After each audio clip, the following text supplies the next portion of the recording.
with that said, going on to a question from Robbie. His professor claimed that the authorship of the Gospels was decided after the fact by early church fathers, and the original Gospels were anonymous. Why would people conclude that, and is it accurate? Well, obviously, there's two ways we can go about this, the hyper-technical and the English language.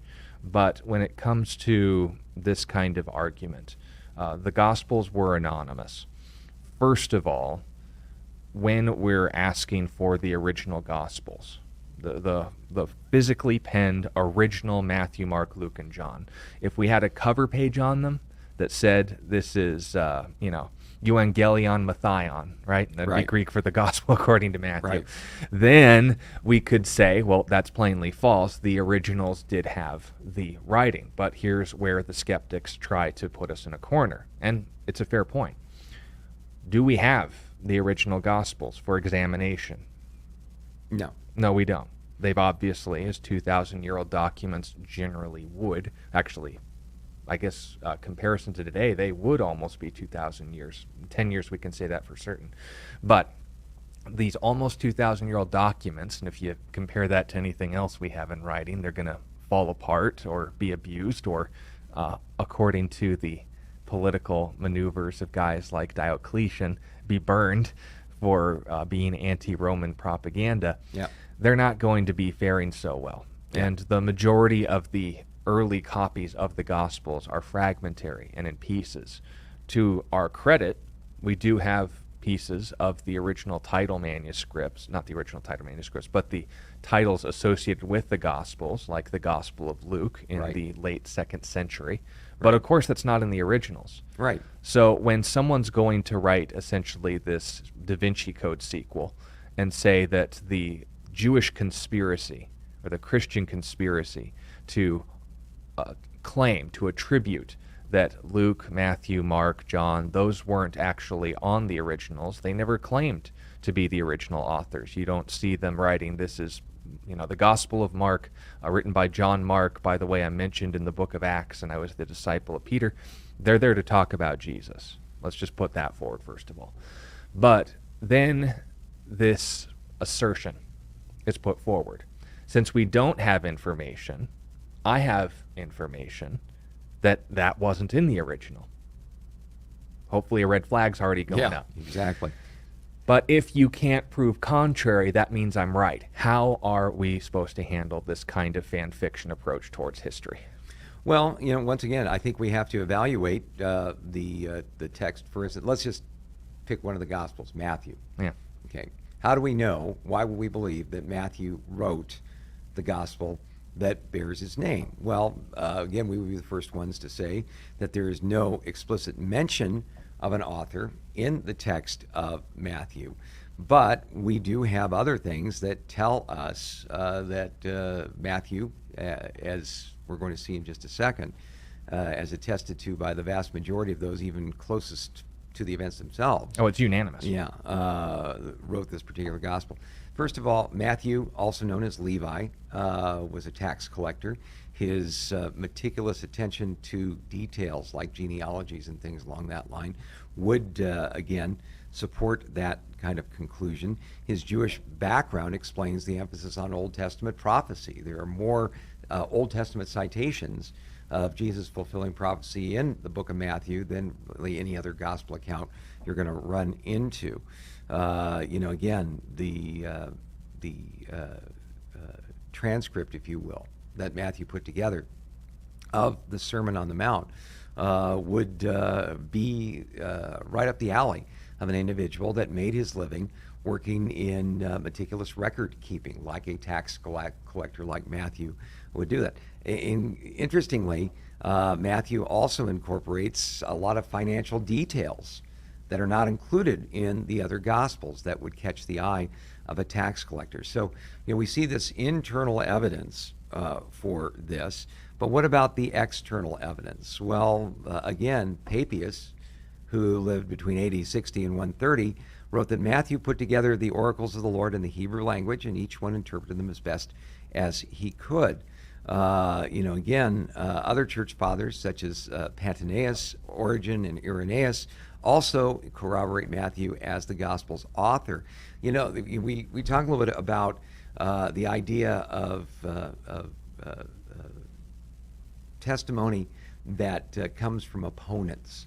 It's very interesting that not only were those individuals that were seen as members in good standing of the early church unanimous in the idea that Matthew wrote this particular gospel, but a couple of heretics like Basilides and Cerinthius also said that Matthew was the author of the first gospel as they tried to co-opt him into their own teachings. So, again, the universal testimony of the early church. No one in the early church said Matthew did not write this or suggested another author for this. They were unanimous in not just saying, well, it could have been Matthew, but they asserted the fact that Matthew wrote the book of Matthew. Take a look at the internal clues. Does it line up with an individual like Matthew writing it? It absolutely does. And the manuscript evidence that we have are sufficient to accept that Matthew wrote the gospel that bears his name. So building on that point then, and this is important, when we look at the outside evidence and ask, why is it that everyone is claiming the same thing? Does the professor's fan fiction about Christian history still hold up? Well, it was all a conspiracy, right? They all got together and decided this was Matthew, this was Mark, this was Luke, this was John. Okay, that does explain the external data, but is it reasonable? We need more information. The internal evidence, does it fit to someone like Matthew? You talked about the fact that it mentions financial information, but once again, that's an assertion from our conclusion. We want to be fair and say the conclusive evidence would be the name Matthew next to gospel and in the middle of. Yeah. But if we were to make that conclusive statement, we'd say you have more reason, more evidence to believe it was written by Matthew, also named Levi, but not conclusive, because that's how evidence works. If I wake up in the morning and I say, do I have 100% evidence I am conscious? No, there is a percentage I'm still sleeping. But is it reasonable? I can use other things like pinching myself. Yeah. That would be evidence. But then we ask the question, okay, now the burden's on you. Do you have more reason? Do you have more of a rational standing to come up with this bizarre fan fiction? And I'm not trying to poison the well here. It's just that silly when you hear these arguments in actual academia. To say that it's all this conspiracy, it was all decided by these people after the fact who this belonged to and what. Obviously, the uninformed casual Christian can just say, well, it's God's word anyway, who cares who wrote it? It matters a lot, because the authors of the books of the Bible, wholesale, all 40 of them, were only taken seriously because they passed the standard of a prophet. There were other gospels that were put forward that were rejected, and this will be important in a second. Why were they rejected and others chosen? Well, it's the conspiracy, right? No, it's not, and here's the point. If I'm to take seriously, we're going to step into play by their rules and see if we lose the game as well.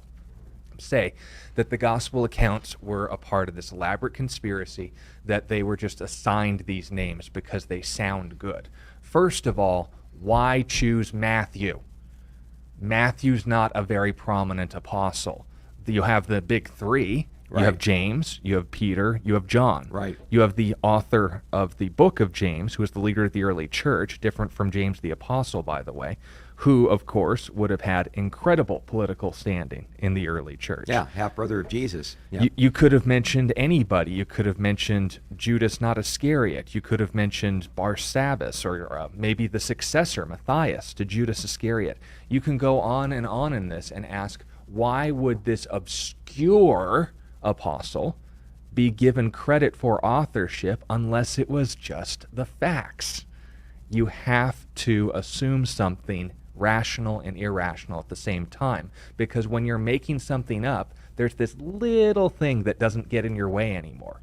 Facts. Yeah. You don't have to admit to anything, so you can go to the wind. And here's the other interesting thing. There were gospels written falsely in the name of the big name apostles. The Like gospel of according Peter. to Peter, Yeah. the gospel according to Thomas. Yeah. And guess what? They were thrown out. Why? First of all, because the authors had been dead for over a century. But secondly, Yeah, and that even more was a problem. importantly, Yeah. a little bit, Yeah. But also, even more importantly, guess what? They didn't pass up the test of prophets. The text in the information itself was contradictory to what they had verified.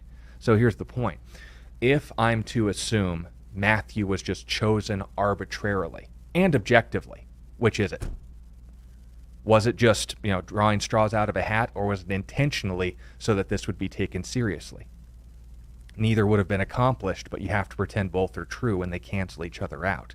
The second thing, and this is also important, is when they are putting this theory forward, this fan fiction conspiracy, you have to attribute malice, evil motive, and sincerity at the same time on the part of the people who chose those names. Why? Because apparently I have to play along with this. I'm already slipping on this, but I have to play along. That this was chosen so that the gospel accounts would be taken seriously. I decided that this name attributes to it just 'cause. Well, here's the problem. That early church father who was living in the 1st century, Ignatius, that we could name verbatim because he said, and I quote, and others, that these men were living at a time where it wasn't fun to be a Christian. No. And because of the information they were circulating in those gospel accounts, it's the same kind of attributing of motive that would be put on the original apostles and saying, why don't we all just say that Jesus rose from the dead? It'll be a nice little fun social movement. Maybe we get some money out of it, and eventually I'll get crucified upside down. But it'll be great along the way, except it wasn't. Yeah. Here's the point. The resurrection wasn't a suicide pact. Neither was the attributing of these gospels to their actual authors. If you're going to say, well, they were pious in the desire to have these gospel accounts taken seriously, and they were frauds in the desire to put forward something they themselves knew wasn't true, and ultimately ended up being skinned alive, speared, crucified, beheaded, and so forth for a testimony they themselves knew wasn't true. If there was any reason for doubt in these things, you have to have more faith to believe that the original gospels were circulated without a title attributed to the apostles and weren't tested like anything else in the scriptures would, than to believe the plain facts that are reported, again, unanimously by the people who were actually there, who knew the people who wrote these gospel accounts. I mention Irenaeus intentionally because he was a disciple of Peter. Polycarp was an apostle or a disciple of John.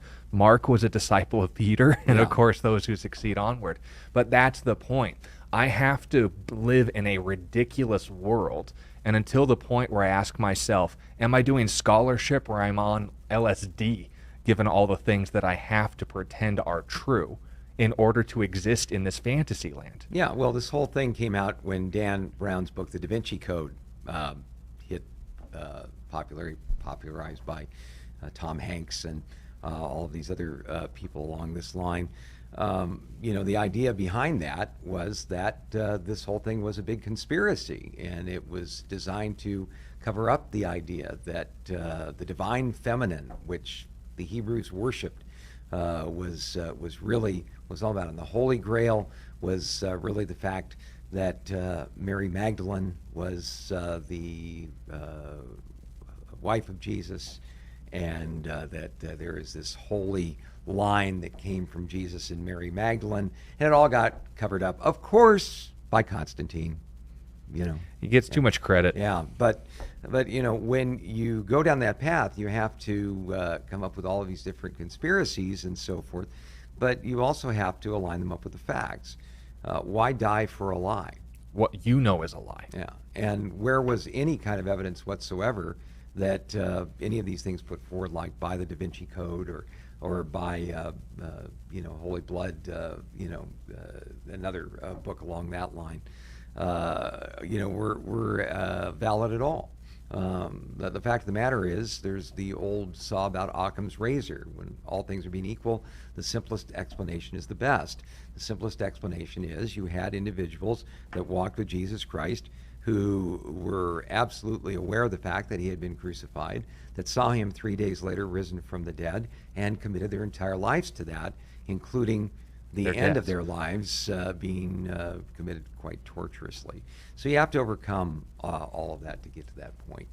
Yeah. So We don't buy it, Robbie, but thank you for the question.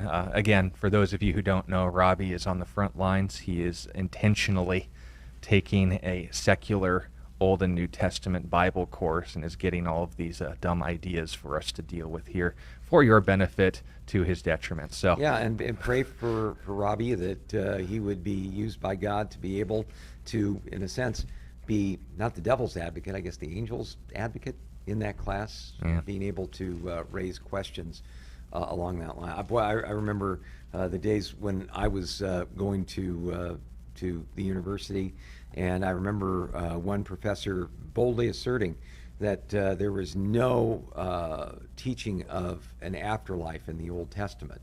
It just wasn't there.